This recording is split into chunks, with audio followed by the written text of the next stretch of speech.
Good morning, this is your Madam OMG. So today is Sunday after church na, so I'm gonna video na the likod. Yesterday tapos na yung typhoon, so one day na. So let's visit the back. Let's go to my backyard farm. Without further ado, let's go.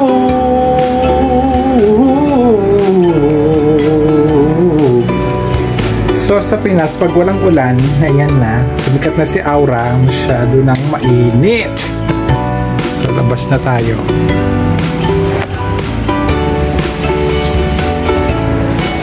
Eto na nga, naka-boots Anson Roa na ako. Sino kinaking boots Anson Roa? Pablo pa siya effect. Para makapag-vlog na tayo. So putayin natin sila sa likod. At titingnan muna natin ibigyan ko sila ng tubig muna bago tayo magpakain. Linis at tutubigan natin sila. Yung hatch chicks, ayan o, 34 pieces. Namatay na yung isa. So talaga yata ang ganyan, hindi yata makakomplete ang mga ano nila pag walang namatay. Ito naman ang aking first batch na chicks. So ayan, 2 months old na. Ganyan na pala sila kalaki pag 2 months old. So yung isa medyo maliit. I think ito yung sinasabi nilang yung breeding. Kasi yung kapatid nung may-ari nung sisiw na yun, anak ng sisiw na yun, kapatid niya yung tacho. Ayan o. Actually, they are here to waiting for me to feed them. They usually stay here. They knew that I will gonna feed them. So dito ko sila pinapakain since the typhoon came. So ngayon, you see the flood still there. So yun yung mga goose ko, tinatawag na ako. And meron kasing construction here. Hello bonsai chicken! Gusto ka naman? Say hi! Do you know what kind of chicken is this? Hindi naman Chinese chicken yan eh.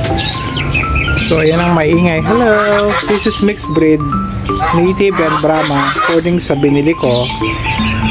Makikita naman sa itsura nyo na may lahi talaga siyang Brahma. Oh, ang ginagawa nyo dyan. Kalapati ba kayo?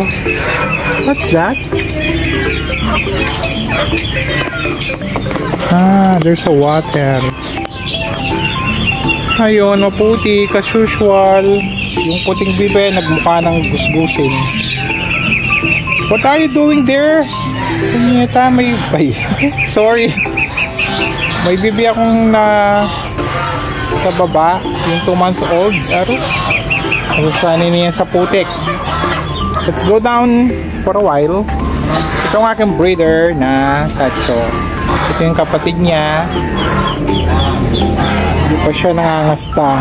That's amazing. Ayan, nagigreet na tayo ng mga maingay na goose. By nature, yan talagang ano nila, maingay. Hello, I have 10 gooses. Pabili ko yung mga gusto kong fade na color. I have 1 pure white for fed. Saka 5 na Australian goose ang tawag yata dyan. At ang aking pussycat, gray na duck. Ito ng aking mga first born na ako ang nagpalaki. Ayan, 9 pieces siya, ng isa nakawala. Tumutod siguro sa butas. Ito ng aking mga ducklings, first, second, and third batch. Ito, hiniwalay ko kasi they are rare color. Hello! Ito ay brown and gray color. Okay, pakainin ko na kayo soon ha. Video muna tayo. Temporary dito muna sila kasi nga lubog yung lugar nila. So, lusob-lusob. Sana hindi ako matapa. Just ko isara yung mobile ko. O, anong ginagawa mo dyan? Kumalong ka dyan. Yung pusa sa... O, ito na. Punta natin yung iba kong bibe na... Ayan o. Tubig pa more. Lubog pa more. Dito yung mga gansya kasi. Ito yung kanilang pahingaan. Kaya lang lumubog din. Nothing changes. The water is still the same. Tada! Mga brown ducklings. Kung hindi sila ducklings, medyo lumaki na rin sila. Ayan, yung araw. Wait. Ayan. Say hi! Actually, 7 yan. The 3 didn't make it. Ito yung kanilang mudra. So, temporary, nilagyan ko sila ng bridge over troubled water. Ayan nga, bridge over troubled water. What are you doing outside? Where's your egg? So, this is my broody black duck. Ayan, dugo. Ayan, suffering from the... Diyan lang sila for a while. Di sila makagala because of the water. So, you just heard me. That's why you leave your nest. Kanina, sa taas tayo ngayon ito. Window down.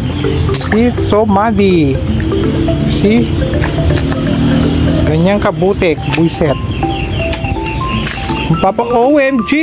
That's why my name is Madam OMG! Actually, meron na ako nangingitlog uli na duck. So, dito yung aking broody. I'm waiting to hatch him. We are expecting have new ducklings for batch at September what? 17. Mapipisa na yan. Ito yung aking mga rare color na ducks. Ay yung aking gray. Halos barako to, so nangangasta na sila. They're not happy with the mud. Who will be happy with this kind of messy, muddy ground? So later, di ko na papakita kung ano sila pakainin kasi nga I cannot have a longer video because of the maybe I will accidentally fall my what is this mobile here. It's very dangerous. Sige, swim pa more. How did you get out? Gray pa mo siya pag nagkasakit ka dyan.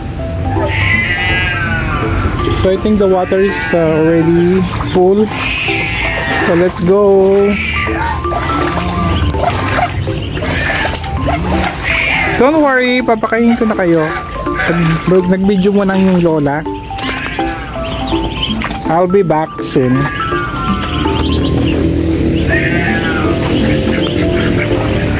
Yung dalawa ng itik kontinera. So in-slaughter na namin yung iba. Nakain namin calgareta, which is delicious naman. Lambot. Hi Bengala boy. Hello. Okay, the water is full.